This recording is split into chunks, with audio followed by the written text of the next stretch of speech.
najdôležitejší prínos synodálneho procesu vidím v tom, že je to pozvanie k tomu, aby sme sa otvorili.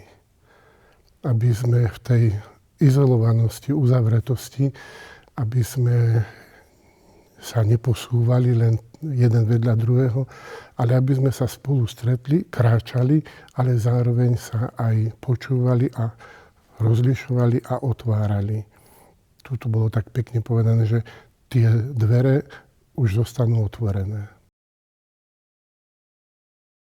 Hlavné výzvy pri živote synodálnom v našej diecézi je odvaha znovu začať, lebo viacerí si myslia, že to je uzavretý, akože nazývame to proces, ale Svätý Otec práve Leo XIV hovorí, že to nie je proces, ale že to je stále čosi, čo je živé, čím cirkev žije. A tohto, aby sme sa nebali, ale aby sme sa do toho vložili a dávali sa k dispozícii.